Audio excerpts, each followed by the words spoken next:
We're in Amman, Jordan, and today we're here at the Cave of the Sleepers. We like to put several, and this is what we're investigating today. It's very known that Sunnis and Shias love to twist the word of God just to fit their narrations and give the scholars and their predecessors the victory. They don't care what God says. They just care what the narration says, and that's the truth. And you can't go against that truth now, can we? But unfortunately, they don't stop at just twisting the verses of God. They even go as far as twisting history and twisting whatever scientific or archeological evidences that align with the Quran but does not align with their narrations. They go very far and very hard to censor people who are speaking the truth based upon what we've been discovering in the land, as God said to walk in the land and observe. And then they go as far as trying to twist the narrations and twist the narratives just to give victory back to the narrations. And it doesn't matter that God was right in the Quran, that God spoke the truth. The reason why I'm saying this is me and my brother Musa here, we went to a interesting journey and a very intriguing expedition in Amman, Jordan. And we visited a cave that is alleged to be the cave of the companions that are mentioned in chapter 18 of the Quran, in the verse or the surah that's called the cave. I think a very good starting point for us to go is just to give you a quick synopsis of what the chapter 18 is saying. And for that, I'll pass it over to my brother Musa. Yeah, so in chapter 18, our Lord relates how concerning the companions of the cave, there were some youths who believed in their Lord, and their Lord increased them in guidance. They were amongst a community who had taken other gods besides God, and they therefore, due to persecution, basically had to flee. They directed themselves to a cave as a refuge from their people. And when they had already entered the cave, they were taken by sleep that lasted 300 years and increased by 9. Afterwards, they were awoken by their Lord, so that the people would know that the promise of God is truth and that the hour will be established. They sent one of their number to the city to obtain sustenance, and they were discovered in that way by their community, who obviously the generations had already passed on, and this was a new generation that discovered them, and they resolved to take over these sleepers a masjid, or a place of prayer. So that they were a youth that God has saved from whatever tribulations that they're going, which is a usual narrative in the Quran where God saves the believers and then removes the disbelievers. The interesting part is God also mentions their numbers. Do you have any information regarding what God has said about their numbers? Yes, so our Lord mentioned that people will say that they're 3 and the 4th is their dog, and that they're 5 and the 6th is their dog, and that they will say that they're 7 and the 8th is their dog. But it's emphasized that this is basically guessing at the unseen, and God knows their number, and not except few know their number. So to not guess about them, basically, but to just believe in the truth from your Lord, and that's what's related. So one of the interesting facts is that the Sunnis narrations, or just the narrations in general, when they're coming to for the exegesis of the verse where God is talking about their numbers, you could see in Tabari, the oldest exegesis, or one of the oldest surviving complete exegesis of the Quran. The way that he explained this verse, that one of the people that knew their number, and he is from the few, is Ibn Abbas, which is the nephew of the Prophet. Now, the interesting part, this is now called the unseen. So this is from the unseen, and the unseen comes down to the messenger or the Prophet. So the Prophet himself did not say that they are 7 or that they're 6 or they're 5, but he did not give a number. And as God said, do not talk about their numbers, because not a lot of people know them except God and a very few. But then they have this narration that they attribute to Ibn Abbas, where he says, I am one of those few, or ana min al-qalil in Arabic. And he says, I counted them as 7. So now they are forced, no matter what, to always try to show any cave that is presented as the people of the cave, or the cave where they resided, as the number 7. And that's very problematic if the most viable case, or the best viable case scenario of which cave it was, that it does not show that it's Sabbath, that it might show a whole different story. Now, there's a lot of caves around the Middle East that people claim that they were the companions of the cave. But the one that captured our attention, to be honest, Musa's attention, is the one that was found in Amman, Jordan. Now, the cave of the seven sleepers, you see, they even write it as seven, is just because now they have to attribute that number. This was rediscovered around the 1950s, I believe, and it was around from the Byzantine era, or the Romans also had an idea of this cave, and then later the Umayyads, because of the archaeological evidences around this specific cave. But why do you believe that it's most likely this is the area of the cave and not the one in Turkey, for example, or the one in Syria and the other spots that they claim that that's where the sleepers were? Okay, so well, with this site, there are several indicators. One of them is the fact that the Quran mentions that a place of worship basically would be erected over them. And this one happens to have the ruins of a Umayyad mosque, which was built as a renovation of a Byzantine church over the cave. And it faces in the direction of the cave opening towards Mecca, basically, and aligning with what can be interpreted regarding the motion of the sun relative to the cave. So, due to the direction of the cave, due to the archaeological evidence of the cave, but also due to the situation of where it is, its location, it's located in a city which was of a Roman polytheistic character at the time that you would expect the sleepers to have lived, based on the evidence. And then when they awoke about 300 years later, it would have at that point changed from polytheistic to a Christian city due to changes in the political structure of the Roman Empire. And then at that point, the exact narrative of the Quran would line up with the site as well. Now, well, let's start by talking about there's two different narrations in regards to this. I mean, in academic wise, where some people put the sleepers went to the cave prior to Jesus, which would be 100 years before Jesus Christ. And then there's many narrations that claim that the sleepers went to the cave about 200 years after Jesus Christ. Which narration do you think is closer to the truth, the Christian narration or the Jewish narration? Well, I think the Jewish one that they had mentioned was from 200 years before Christ, and then they would have woken up around 100 AD. And that one doesn't inspire much confidence because that one is implying the real fatal error is that they would have woken up 100 years after Christ, where Christianity was still persecuted and the city was polytheistic. And for instance, like the amphitheater downtown was built around 0 BC range. So it's right at the kind of peak of Roman character of the city, and the people would have continued to persecute them as it was state policy.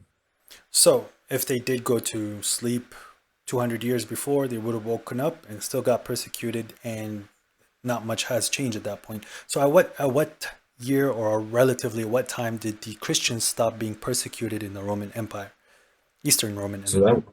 that officially came about around 300 AD when Constantine declared Christianity would no longer be persecuted and even made it state religion.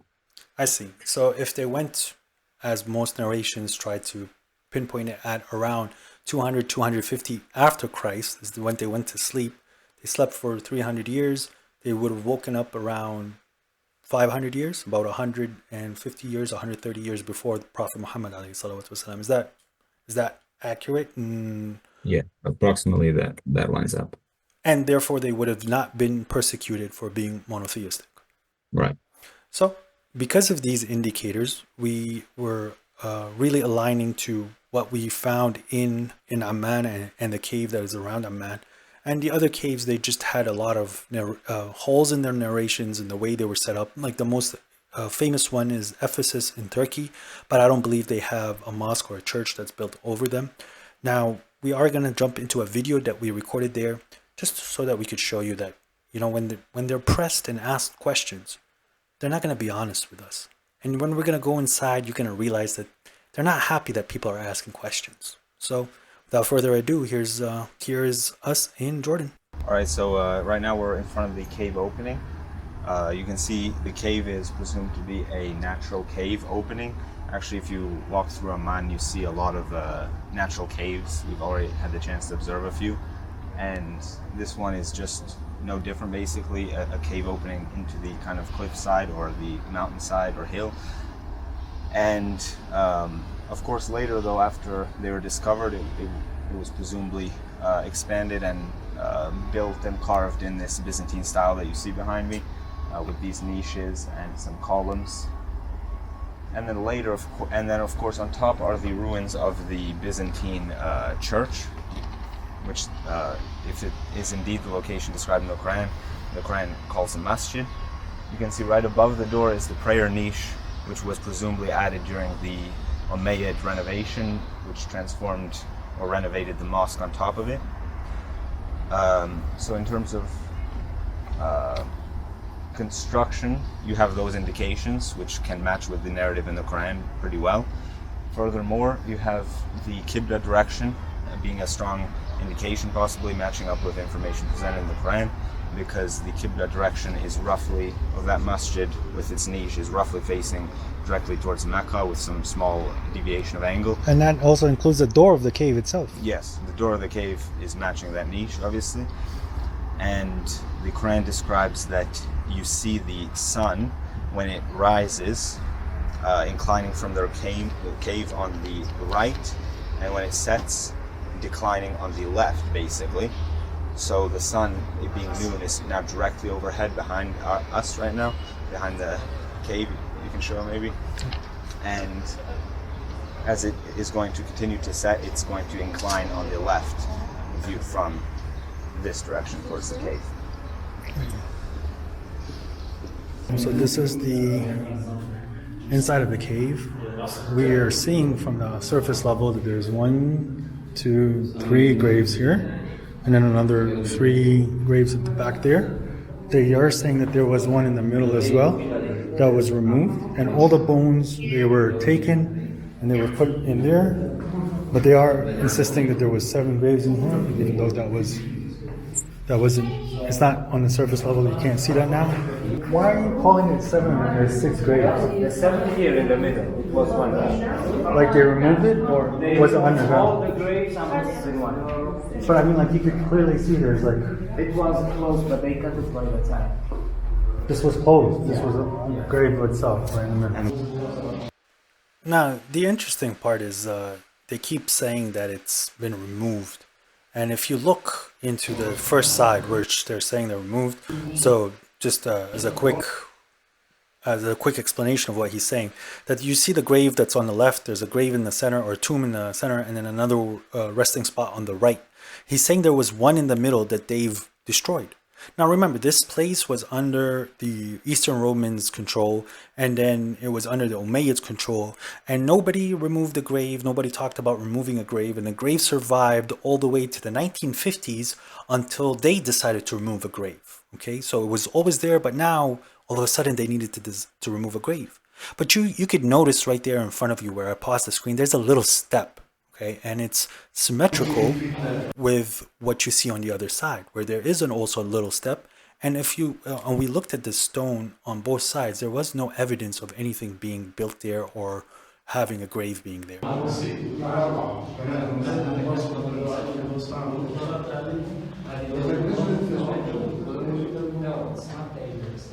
So you can see there's a step there. There's 3 graves on each side. It's quite symmetrical. So the number is showing that it's 6. I'm not saying that there's 6 sleepers.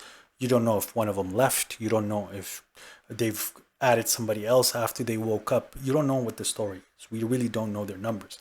But again, because their narrations, because their exegesis is forcing the number 7, they're trying to twist and say anything just to say that it's 7. Now, the other interesting part is that... So the interesting part is that they removed all the bones from all the other graves and they put them on the one grave that you see on the left there. And I asked the gentleman, did you take a chance to radiocarbon the bones, or did you do any carbon dating on the bones? And he just quickly said no, and he didn't want to talk about it. But one would assume if you're exhuming these people and you're removing them from their resting spots and you have a chance to prove the history, why don't you radiocarbon the bones? Because if, as the Muslim narration, and this is something that Musa touched on, there's two understandings. There's the Jewish understanding that it happened before Christ, and then there's the more circulated understanding that it happened after Christ, and that they woke up around 500 AD. But if they radiocarbon the bones, then this debate would have been over. But again, the Muslim narrations or the Sunni narrations are forcing it as a Jewish tale.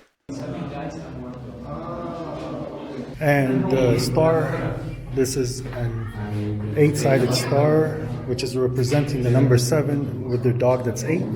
Correct. This is star here. It's not star of 8. No, it's not. That's 1 6. This is 8. Yeah. 8, it means 7 guys and 1 dog. However, from what we know is that the Quran is the only source that talked about their dog. And I believe that star is Byzantine.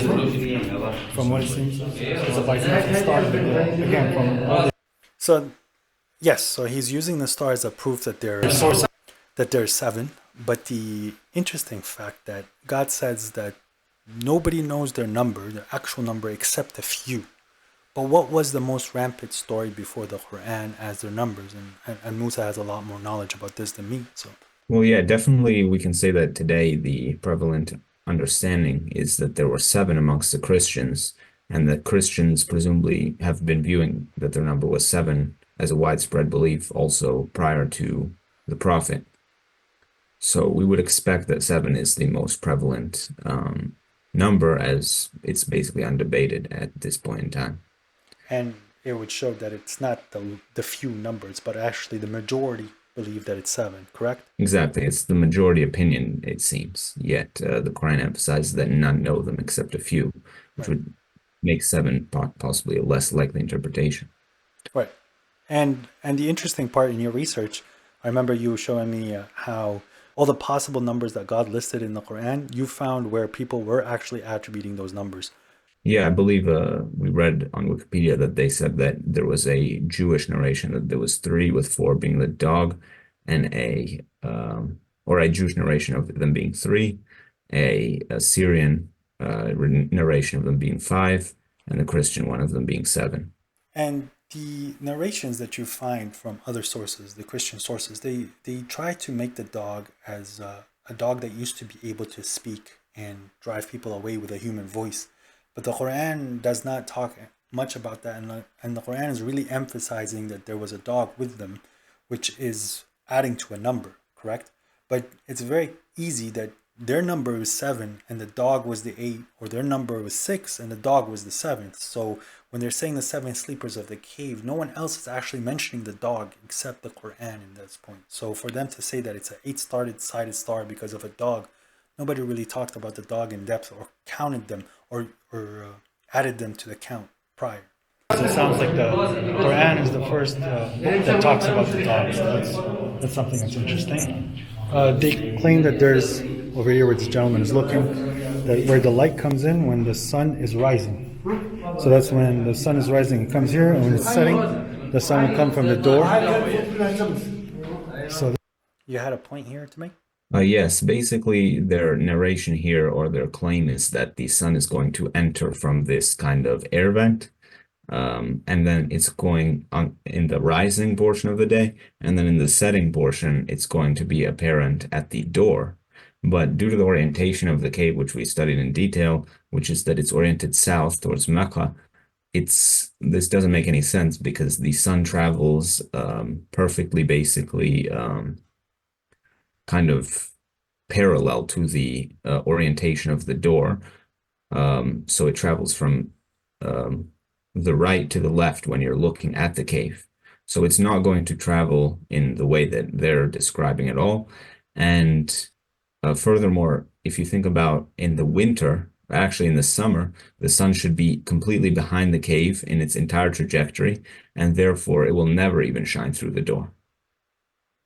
Yes, I believe, would that be in the summer or the winter? That's in the summer, because in the winter it's in front of the door. So yeah, so again, that's another, like just for them to pass information to people to try to like massage the narrations in the Quran to people, but they're not actually taking the time to intellectually understand what they're observing. And they just pass information as a lie. And if anyone who takes the time and just looks at where the sun is in June, they'll see that whatever they told them was not the truth, because the sun is not going to pass the door while you're inside. And then here's some more archaeological evidences of who was here based upon the pottery. He also emphasized that this is where they slept, whereas presumably this was part of the later excavations. So we're being told to leave. So, yep. So this is a little weird, and then the fact that they exhumed all the bones, put them into one. But that's what it is. So at this point, this is the second time me and Brother Musa visited the cave. The first time that we were there, there was a person who was a clear Salafi, even because me and Brother Musa and our sister Yeda, we chose to pray at the top in the like whatever was remaining of the mosque at the time, and we prayed chapter 18, and we prayed there. And as we were concluding the prayer, the tour guide at the time, he looked at us. He was like, "Hey, what are you guys doing there?" As if we were like worshiping the graves or whatnot, praying. But you could see from his eyes that he was trying to save us from praying up there. So we came down, and I listened to his speech, and he was very persistent in the way that he was narrating what the cave was about and where he was placing it in history. And then when I started to push back a little bit on him, and he started to go down into Asbab al-Tanzil, like the reason of certain verses being revealed, and that the whole narration about Ibn Abbas. But the interesting part is that when the second time we came, we had a different individual, and this individual didn't really go into the same details as the other person. He was a little bit more general, but as soon as I started to push back a little bit on him, that's when the true colors started to shine in regards to how they went to censor, and how the narration is true no matter what. So this is when we started to push back a little bit more on that individual. Last time I came visit to the cave, the gentleman was saying that this started 200 years before Jesus, and there was a gentleman here. I think he was from a Salafi nature. I told you there is two opinions. Some people say No, you're being very honest with me, but the other person wasn't. That's all. he is correct. Some people said they are 200 BC. Correct. So you see, when this gentleman earlier told us that there's two understandings of this story: a Christian narration that it happened after Christ, and then there's the Jewish tradition. The way it goes in the Sunni way of understanding is that there are two narrations. There's one that is the most popular narration that the Qurayshis, well, actually, do you know about this narration, Musa, on how they came around or why the chapter of the cave was revealed? Oh, no, not particularly. But Okay. we have it there. Well, so the way it goes in the reason of revelation is the fact that there was the Qurayshis, they sent a delegation to Medina, or to ask the Jews to come test Prophet Muhammad if he's actually a real prophet, and to ask questions to see what the prophet would answer. So the Jews asked him three questions, or to ask three questions, which is, the first one is they will ask about the people of the cave, concerning the people of the cave. The second one is about the soul, right? And then the third one was about Dhul Qarnayn. Now the interesting part is the two other things that they were questioning. It clearly states وَيَسْأَلُونَكَ عَنْ. So they're asking you about so and so. They're asking you about Dhul Qarnayn. وَيَسْأَلُونَكَ عَنْ ذِي الْقَرْنَيْنِ وَيَسْأَلُونَكَ عَنِ الرُّوحِ. They're asking you about the soul. But it doesn't say يَسْأَلُونَكَ عَنْ أَصْحَابِ الْكَهْفِ. Like that was not mentioned anywhere in the Quran. So it's not so much people were asking him. But part of the narration is that, like, this is where they kind of, downplay the role of the prophet in such a bad way that he's so confused and lost without God that he doesn't know what to do, and that he makes mistakes when the revelation is not there, and God has to admonish him. But they won't say it that way. They say that when he was asked about the people of the cave, he said a few things about them, and then someone asked him about the number, and apparently revelation stopped for 15 days. Okay, so nobody, the prophet was not talking to Gabriel for 15 days. And then he started to go around asking people. He was like, hey, what's the number of the people in the cave? What's the number of the people in the cave? And at that point, God sent a verse saying, don't ask people about the number. So it's a very weird narration, which is the most common narration, in which they go back and attribute it to Ibn Abbas. And mind you, Ibn Abbas was how old at the time, Musa? You know? Based on calculations, he was about 4. Correct. Ibn Abbas was 4 years old when he was remembering these stories and narrating it back. But now there's another narration that's also attributed to Ibn Abbas, where some people came to Omar in particular, right? So some people, and this was narrated by Thalabi, delegation of 3 holy men who came not to Muhammad but to Omar ibn Khattab, looking for a true prophet.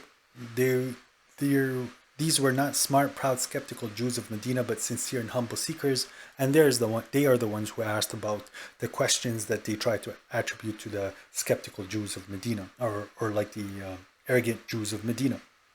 Now, the reason why I'm saying this is that there are multiple narrations to this story. Those narrations don't all line up. They get to pick and choose what is the truth, and then they go quickly attribute the number 7 because that's the narration that they're going with. They actually have no evidence, nor proof, nor anything as a substance or anything that's backing their narrations or supporting what they're saying. And God is telling us to observe. So now when we're observing and seeing that they're wrong, when we start to push back against them a little bit, it's like we committed blasphemy. So this is what you're about to see with the discussion with this gentleman. It's not in the Jewish faith. No. They ran away from. They ran from the Romans. Yeah, the Roman 950 years BC. Okay. Let's consider that they slept. You said 200 before, right? Yeah. So they would have woken up 100 BC, AD. Amman would have still been pagan. Pagan. They used to worship multiple gods. They were not Christian. 100 Not AD. all of them. Not all of them. No, 100 AD. Amman was not Christian. Not all of them. Not all of them. Some of them follow Jesus. Brother, in the Roman Empire, up until 300 AD, I believe. 313, I think. Yeah. 313 AD, Christians were being after killed. Helena, mother of Helena of Constantinople, she visited Palestine. Yeah. It's become a general religion. They were trying to run away from the people who were trying to kill them. You know Asbab Nuzul, why it's come in the Holy Book Quran? Yes, so I've studied it and I understand it. They're saying that some guys from Quraysh, they ask the Jewish. That there's 2 stories. Yeah. So you're saying the narration and they're both for Ibn Abbas. One of them is there was a people that the Quraysh went asked the Jews, and the Jews gave them 3 questions, which is who are the people of the cave, who is Dhul Qarnayn, and what is the soul, right? Yes. But there's another narration also for Ibn Abbas where there was 3 gentlemen that came and asked the Prophet, and it was the Quraysh, and then they believed. Those 3 people actually believed. So if we say, but they consider them Christian. In the historical stories, nothing 100% is correct. Exactly. Maybe yes, maybe no. If we said that they are having that the guys they went to the Jewish Quraysh, they went to the Jewish, so the Jewish know and believe about this story, and the Jewish didn't follow or didn't believe Hazrat Isa alayhi salam, and the people who follow Isa alayhi salam. So maybe BC, maybe But the reason why you're saying 7, the Quran says nobody knows their number except a few. Yes. Right. Few. Who's from few? Ibn Abbas is not from the few. No. How? The Prophet didn't know, but Ibn Abbas knew? No, brother. Who's Ibn Abbas? See, even at this point, if you see the lady in the background, when I said that, she started to laugh. Like, if you zoom in and you see her eyes, she started to laugh because she heard what I said. Like, the Prophet didn't know the number, but Ibn Abbas later knew the unseen, and it's 7. And mind you, the Christians and the Jews before the Prophet were sincere, and they were very stubborn that it's 7. And somehow it managed to show up in their narrations that it's 7. But it's not the Prophet saying it.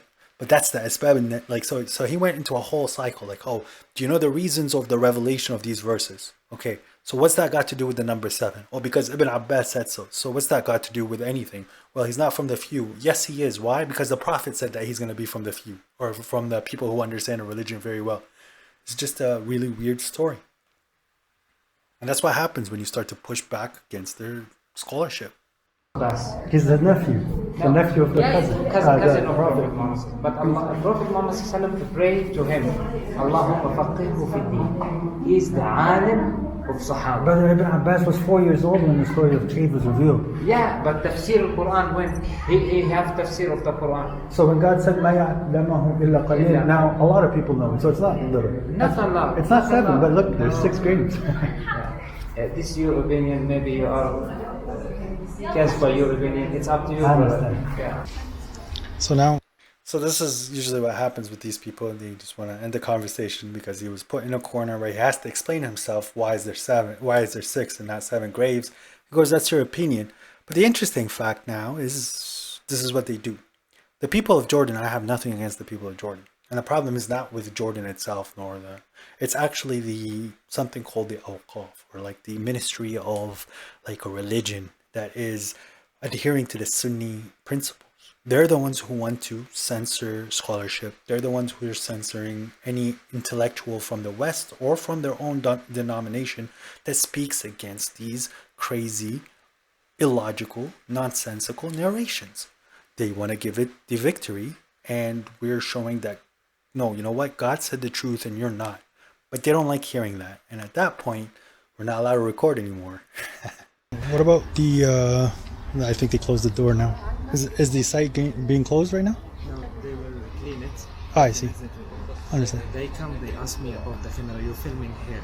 Yeah, it's not Are allowed. you public figure or No, not a public figure. We just make like YouTube videos. So they will check your passport.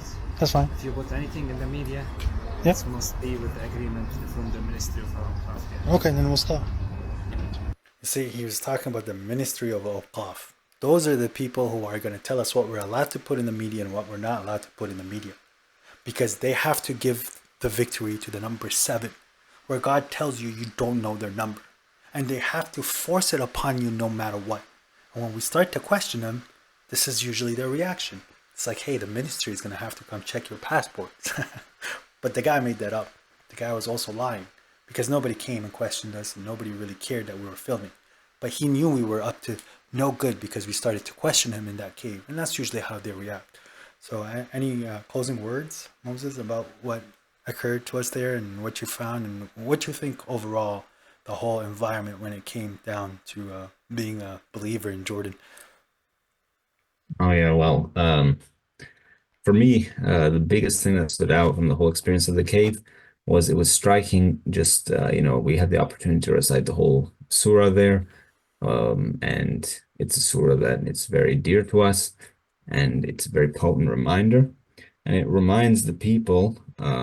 One of the verses that I was going to mention was do you have the verses 1850? 6, I believe. 1856.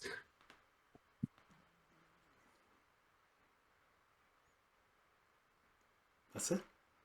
Yes, and we only send the messengers as missionaries and warners, but those who disbelieve argue with falsehood to disprove the truth thereby, and they take my verses or signs and what they were warned in mockery. So we basically, like, this is very important to understand the surah, and what the surah reminds us of is to take the signs of God very seriously. Don't take them as a joke before, his punishment comes and before they get fulfilled. And meanwhile, what we see here just is the people, especially in the scholarly positions or religious authority positions, completely taking the signs of God as a joke. They were unafraid to basically falsify interpretations of things, talking about how the sun rises from the air vent, which probably did not exist at the time of the cave, and then it sets from the doorway, which is not even true for half of the year. So they're just trying to impose like what they should know deep down is false, and therefore mixing the truth with falsehood is just always a clear evidence that you're not taking the signs of God seriously. You're not taking it as if it's truth. And then, of course, the whole thing with the number is very potent because, like, God emphasized what is the most important thing about the story is that the story reminds us is that the promise of God is truth and the hour will be established. And God left it as a sign for the generations and mentioned the sign in the Quran and mentioned it.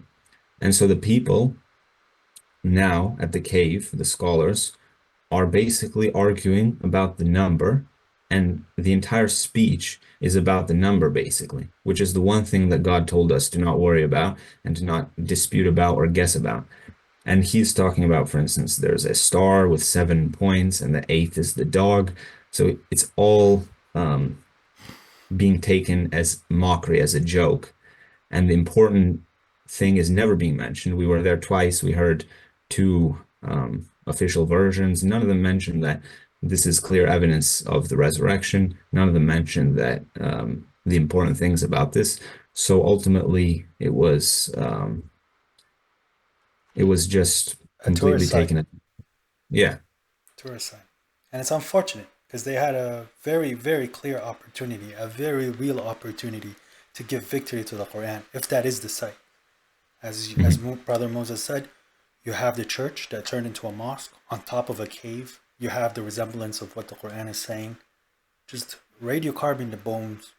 Don't talk about the numbers, and then you have proof that the Quran was talking in truth without the Prophet actually knowing them. So, Mhm. unfortunate. But one interesting fact is that there is a mosque that's built on top of them, correct? Yes, it's in ruins now, but people didn't even consider that it was a mosque. But my brother Moses had the idea that we had to remove our shoes, which is true because it is a mosque, it is a blessed place. And as soon as we removed the shoes, the other people started to follow suit. But they were very shocked, like, why would you take your shoes off in a place where there's a mosque? People really don't consider the verses, and that's something that we really found out in this trip. And there's another episode where we're going to be talking about the qira'at and things of that nature. But that said, God bless you all, and thank you for watching. Thank you, Brother Moses. Mhm. Assalamu My pleasure. alaikum.